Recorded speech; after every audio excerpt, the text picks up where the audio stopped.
I'm Blake Parker, a human rights activist. I'm here again with Mr.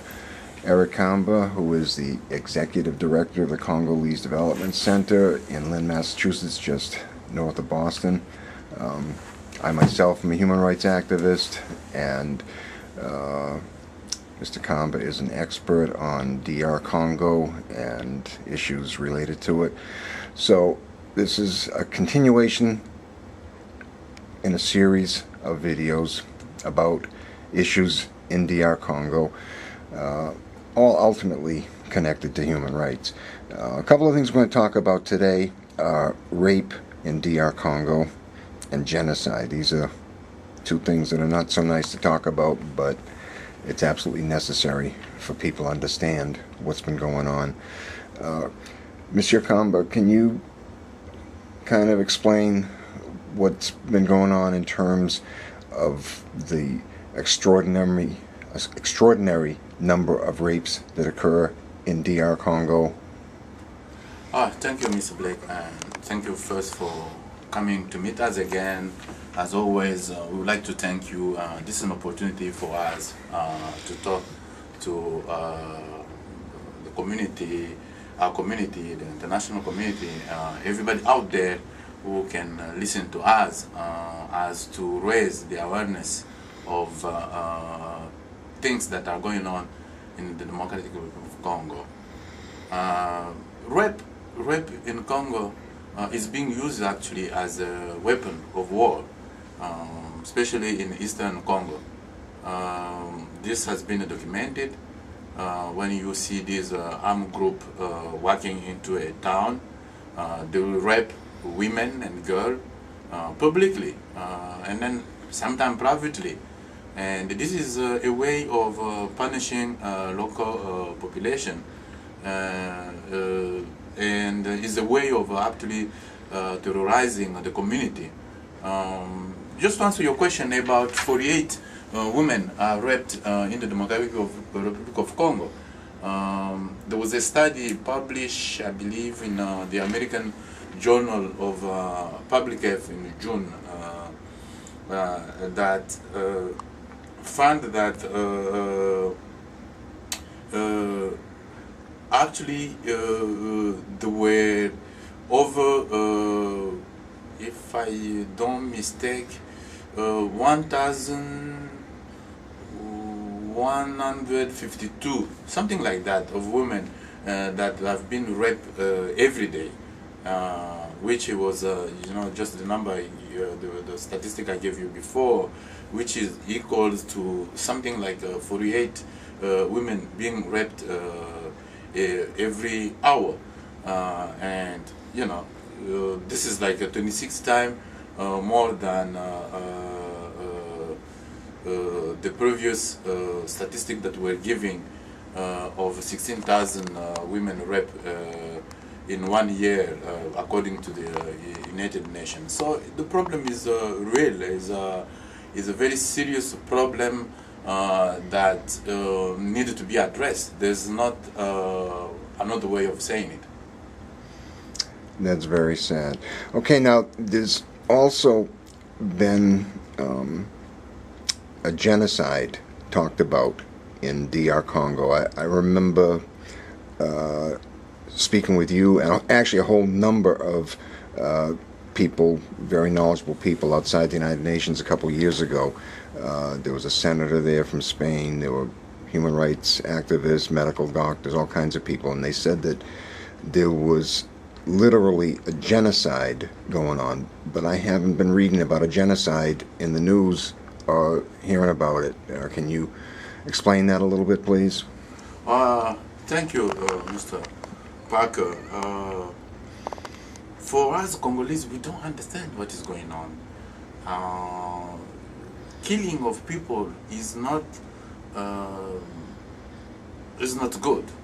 Even if you kill just one person, is the person that is lost for the world, for the family. A loss is a loss. So there's another way around. There's not another way around. So we don't understand that all over the world genocide have been documented. People talk about it. When it comes to Congo, this is silence. We don't know what it is. In 1993 and 2003, we believe that there was a genocide that was committed in Congo.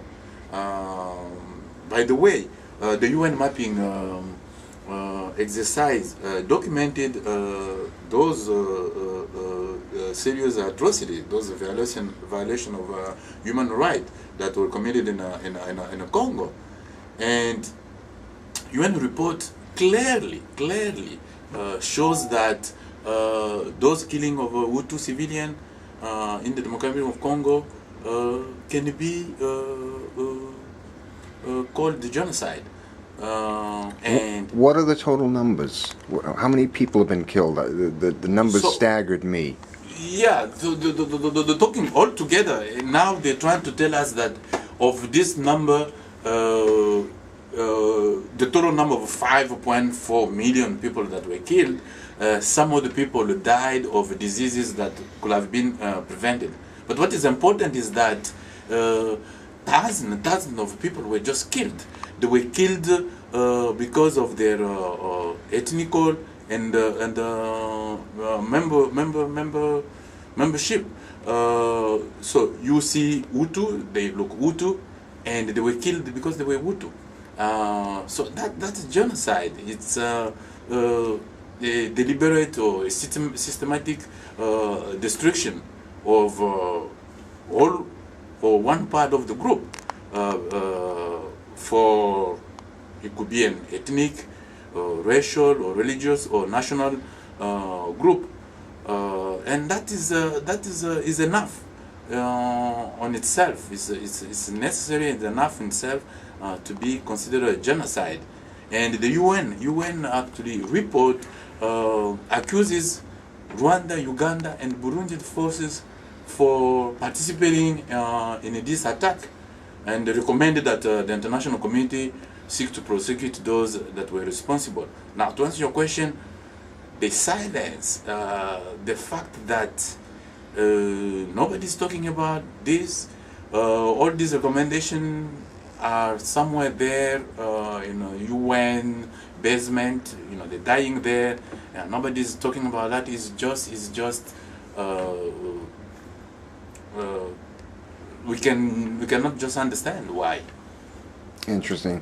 And what I've heard previously is that some of the rapes are actually, rape is being used as a weapon connected to the genocide, because when some of the Rwandans have come in and targeted ethnic Congolese women and raped them, those women then are not women that want to reproduce. They're not women that other men want to marry at that point, and so essentially they're not going to have children that they would have had.